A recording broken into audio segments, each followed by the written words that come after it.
Good morning.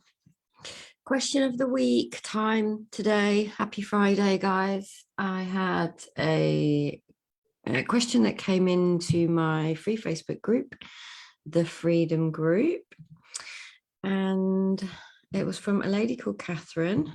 And let me just find the question. That would be helpful, wouldn't it? How do you deal with changes in friendships and relationships over time? They could be neutral changes, but still challenging. What helps you spiritually, mentally, and emotionally? Okay, so I'll read that again.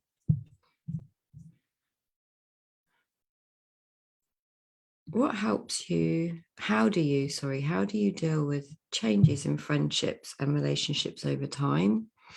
They could be neutral changes, but still challenging. What helps you spiritually, mentally, and emotionally? So that was a question Catherine posted in my free group, my free female only support group. So thank you, Catherine, for the question. I asked her permission if I could do it and answer it as a live, because it might be one that lots of women resonate with.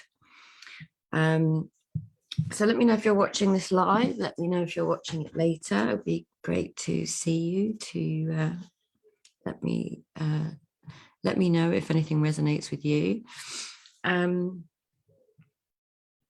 think what occurs to me as I read the question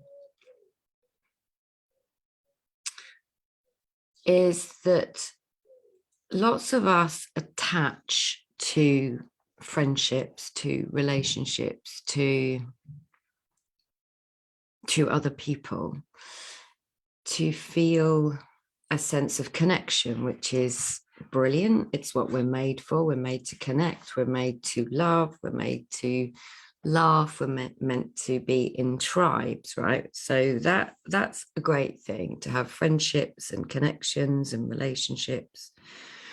But the question I think Catherine's alluding to is what happens if they change over the time. Now, she's used the word neutral. I'm just going to check the question again. She's used the word neutral. This may be neutral changes, but still challenging.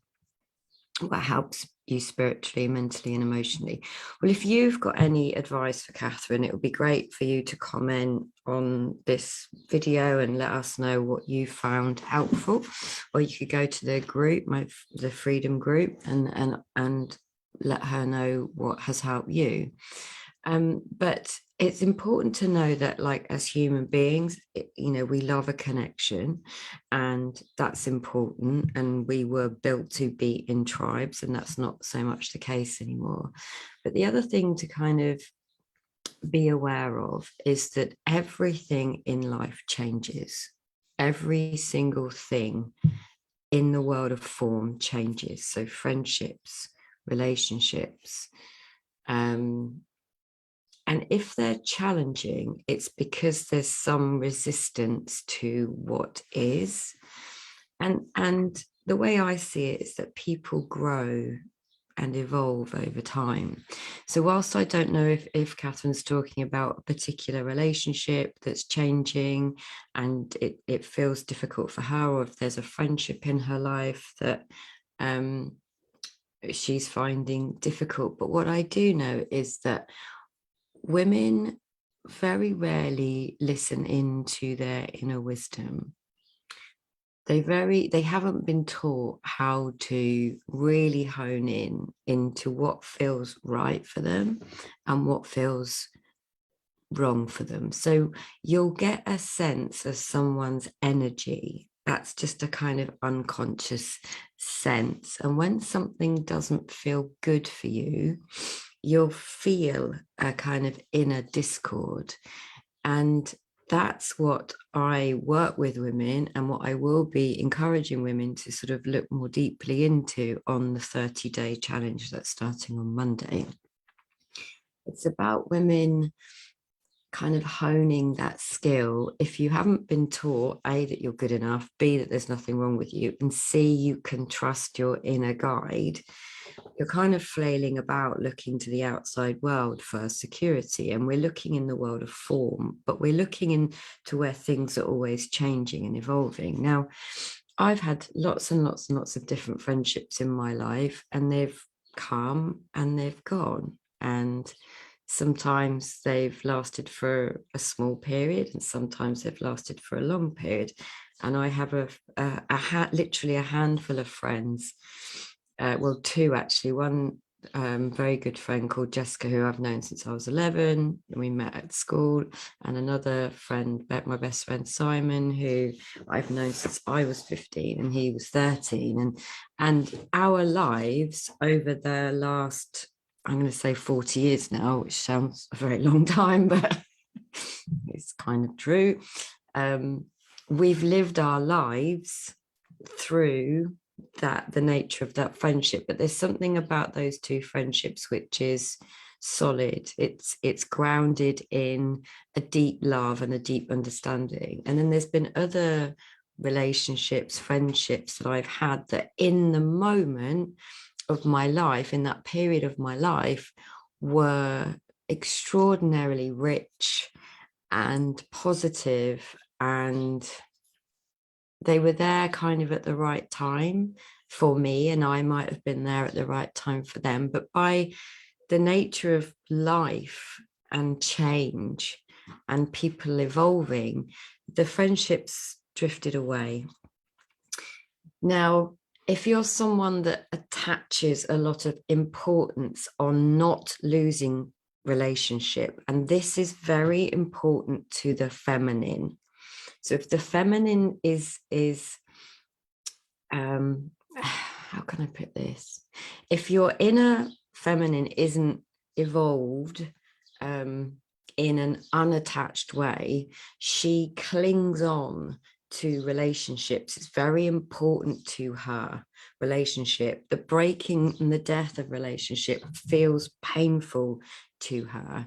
And that is why you may or may not remember when you were younger, potentially breaking up with a boyfriend and saying, please, can we stay friends? And the bloke kind of going, no, thanks.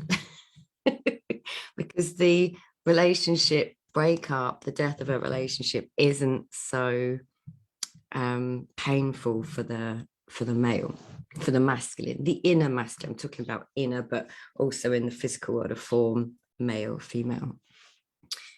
So that's important to notice. If you feel like there's some relationships that you're kind of not clinging on to, but saying yes when you mean no, and you're doing things out of guilt, and you're doing things out of the shoulda, woulda, coulda committee, and that friendships, you can feel in your soul that friendships, it's not lighting you up anymore in the way that it may have once done, but you're going in and saying yes because you're too frightened to trust your wisdom. And then in that place, what happens is you start to feel resentful, and you start to feel pissed off, and you start to feel drained.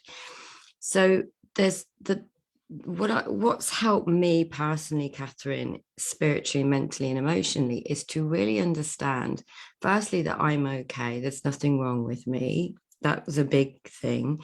And equally, so is every other human. Okay, there's nothing wrong with them. And to know that things change, right? Everything changes. Everything in the world of form changes. Everything. There isn't anything that doesn't change. The only thing that doesn't change is what's in here, like that part of you in here that's had friends from the age of, dot to now. And I imagine there's been lots of experiences, lots of friendships, lots of relationships, family, familial relationships. There's so much in there, and everything's always evolving and changing. So to see very deeply that some people are in our lives for a short space of time, and some people are in our lives for a long space of time, and everything and everyone has a purpose. you know, there's a reason. And also it's okay to let something go. If you're not insecure in yourself, you can allow a friendship to go, because it may not just be the right fit for you anymore, but that doesn't mean it won't come back in some form at a later date. But if I make it mean something and I take it personally and I make things matter to me and I get caught up in the content of my thinking, it takes me away from hearing my wisdom, feeling into what's a yes for me and what's a no for me, what I'm prepared to tolerate, how I spend my time. I personally don't want to spend my time in resentment, in guilt, in shoulda, woulda, couldas. And my life is enriched because of it. And friendships have fallen away in my life, and relationships have fallen away in my life. And I'm okay with that. It doesn't mean I don't still, you know, deeply adore them or my time I spent with them. I just know in my heart it's not right for me at the moment for whatever reason. It doesn't mean anything bad about them or me. Time, it goes past so quickly, and everyone's lives are very full, and doing things out of duty is not somewhere where I want to spend my time, when time for me personally is very precious, and I want to spend it with the people that really matter to me, that bring me joy. And again, that could change in the next month, year, 10 years. So I hope that helps, Catherine. And as I've said, if anyone else has got any words of wisdom for her, either leave them below this video, or come into my group, the Freedom Group, and comment on her question. But just know that you're okay, and someone else cannot validate your worth. Like, that comes from internal. That comes from listening to your own internal guidance, your own inner compass, your own inner self, the truth. It comes from your truth. And a lot of women are frightened to speak their truth because they're worried about hurting people, or they create a movie about what might happen, so they stay small and keep themselves safe and do what they're told and do what they think they should. So if you want to learn more about all of that stuff, I'm going to be doing, you know, that's going to be some of the content that I'll be delivering in the 30-day reset rewilding challenge. Like, the challenge is to spend, you know, at least 5 minutes on yourself if you can. That's the challenge. I'll be adding on content and walking and doing exercise sessions and yoga sessions and meditation sessions. But, you know, I'm not forcing anyone to do anything. My only ask is that you take what calls to you, you let go what doesn't, and you try to give yourself 5 minutes, 10 minutes a day with yourself, without any distractions, without any phone, without a book, without moving, just being. That's what I'm asking people. And I'm going to be talking a bit more about this feeling into your yes and feeling into your no. So thank you for the question, Catherine. And I will talk to you all very soon. Lots of love. Ciao.